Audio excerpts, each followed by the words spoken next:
passes. Liberals in this country are on a mission to destroy the Second Amendment and steal as many guns as possible. This summer, they came one step closer to this goal in Oregon, where Democrat lawmakers just passed a massive gun confiscation bill. Breitbart reported that the bill, which is sponsored by Senator Brian Bockwist, R. Dallas, allows a judge to issue an ex parte ruling for the confiscation of an individual's firearms. The SB 719 bill has now passed Oregon's House and Senate, and it creates an extreme risk protection order, which forces the subject of the order to hand over all firearms, as well as his concealed carry permit if he possesses one. This repo could be obtained by a law enforcement officer, family member, or household member in an ex parte hearing to deprive someone of their Second Amendment rights without due process of the law.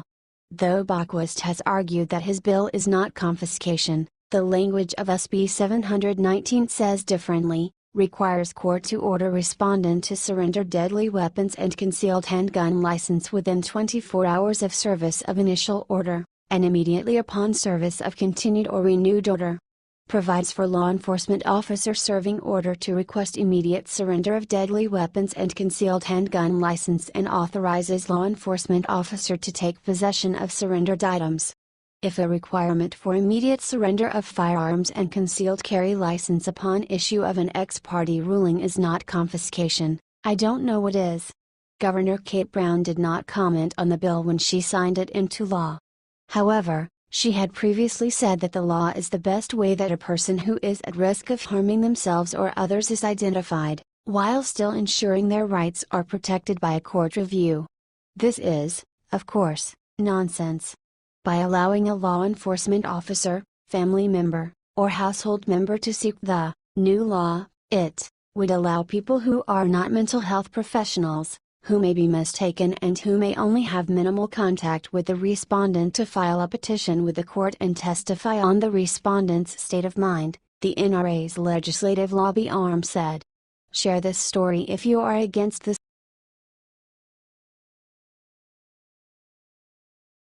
Steve Bannon breaks his silence after firing, drops on Trump. President Donald Trump fired his White House chief strategist Steve Bannon on Friday, and within hours, he had returned to his old position at Breitbart and dramatically declared the current presidency to be over. Daily Mail reported that Bannon declared war on his enemies, saying, "I will crush the opposition. I feel pumped up. I've got my hands back on my weapons," Bannon said. "I built a effing machine at Breitbart. And now I'm about to go back, knowing what I know, and we're about to rev that machine up. And rev it up we will do." Bannon made it clear that he is coming after the people that he believes are guilty of killing the Trump presidency that we fought for, and won.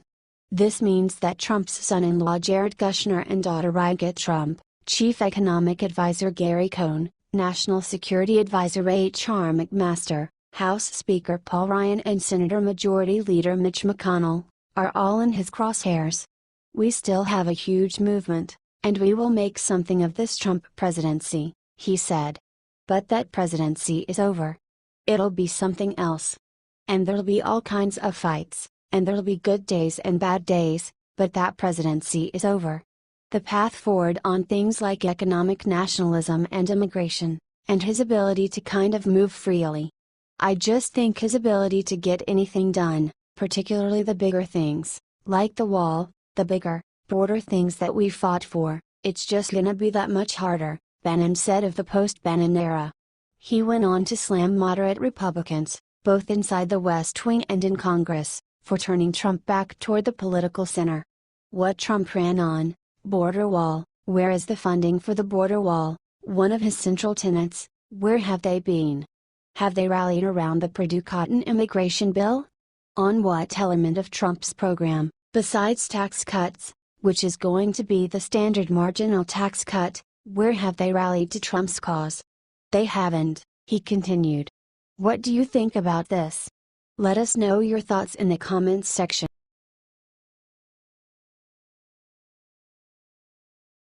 Tragic announcement about Melania Trump, supporters shocked. Melania Trump has stayed largely out of the public eye compared to previous first ladies. Now, The reason for this has been revealed.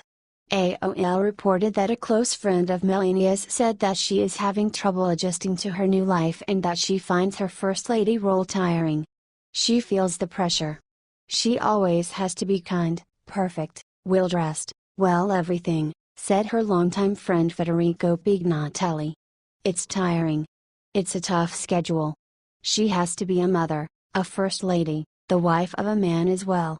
He went on to confirm rumors that President Trump and Melania don't seem to sleep in the same bed.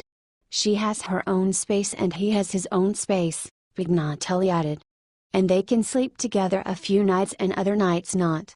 This comes after it was announced that Melania will soon be making an announcement relative to her initiatives focused on while in her executive branch position. The First Lady continues to be thoughtful about her initiatives, and we look forward to announcing something in the coming weeks, spokesperson Stephanie Grisham told Real Clear Politics. As for details of that something, it is safe to say that Mrs. Trump is very focused on the health and well-being of children. Melania is a frequent subject of attacks from liberals. Earlier this summer, the women of ABC's The View launched a xenophobic attack against Melania Trump for supposedly not speaking English. "I bet they'll let them in if they speak Russian," said Behr. "You know, I took personal offense to it because many people know Spanish is my first language. I learned English when I was 5. The suggestion somehow that you have to speak English in order to merit being an American, it's just shocking to me," said host Sunny Hostin. "But you know what, even the president doesn't have basic English skills. I mean when you think about it. He doesn't have, he speaks, the way he talks. He doesn't know the difference between, what was it? Presidential and presidential by the way," said Behr. "And his wife who is also an immigrant doesn't speak perfect English," said Hostin. "But she speaks Russian," said Behr.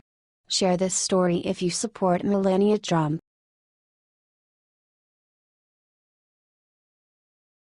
Red alert, U.S. sends military to North Korean border, war imminent. Tensions between the U.S. and North Korea have been rising dramatically in the past few weeks. Now, they appear to have boiled over, and war could be imminent. The Express UK reported that both the US and South Korea are sending their militaries to the North Korean border as the threat of war is getting even bigger. Starting on Monday, 80,000 troops will be involved in the military drills along with hundreds of thousands of first responders and civilians. Experts say that the military exercises, which will take place from August 21 to 31, are more important than ever, while they are rejected by China. Some military leaders fear that the drills could spark provocation from North Korea, as Pyongyang could launch more intercontinental ballistic missiles, ICBMs. "Over the course of the next 2 weeks I expect tensions to escalate," said Scott Snyder, a Korea specialist with the Council on Foreign Relations. "This is always a sensitive issue, but it is more hair-trigger as the North Koreans are very sensitive to the likely additional nuclear-capable aircraft flyovers." China's Global Times newspaper printed an op-ed slamming the upcoming drills. "The drill will definitely provoke Pyongyang more, and Pyongyang is expected to make a more radical response," the newspaper said. "If South Korea really wants no war on the Korean peninsula, it should try to stop this military exercise. Our messaging will remain consistent. These exercises are necessary to maintain readiness in the face of provocative acts threatening the Republic of Korea and the U.S., said Army Colonel Chad Carroll, a military spokesman in South Korea. "Our job is to provide our leadership with viable military options if called upon, and exercises like this hone our ability to do that." What do you think about the situation in North Korea? Let us know your thoughts in the comments section. Democrat who called for Trump assassination gets bad news. On Thursday, Missouri State Senator Maria Chappelle-Nadal called for President Donald Trump to be assassinated on her Facebook page. Chappelle-Nadal's egregious call for President Trump to be assassinated has rightfully angered many and now face demands for her resignation. The Gateway pundit reported that Missouri Governor Eric Greitens has called on the Senate to expel Chappelle-Nadal after she refused to resign from her position. This came after Chappelle Nadal blatantly said, "I hope Trump is assassinated." Griffins busted Chappelle Nadal on Twitter. Senator Chappelle Nadal said she hopes the president is killed. Republicans and Democrats have called on her to resign, the governor wrote. Her response: "Hell no." Last night, in an interview, she refused to apologize, twice. If she will not resign, the Senate can vote to remove her. "I believe they should." Chappelle Nadal has indeed refused to apologize for her comment. "I didn't mean what I put up," Chappelle Nadal told the St. Louis Post-Dispatch. "Absolutely not. I was very frustrated. Things have got to change," Chappelle Nadal added. "I am not resigning. What I said was wrong, but I am not going to stop talking about what led to that, which is the frustration and anger that many people across America are feeling right now." Chappelle Nadal whined that her comment was made in response to the violence in Charlottesville. However, even Democrats are calling for her to resign. "I condemn it," Senator Claire McCaskill, Demo, said in an emailed statement. "It's outrageous. And she should resign." Share this story if you think Maria Chappelle Nadal should be forced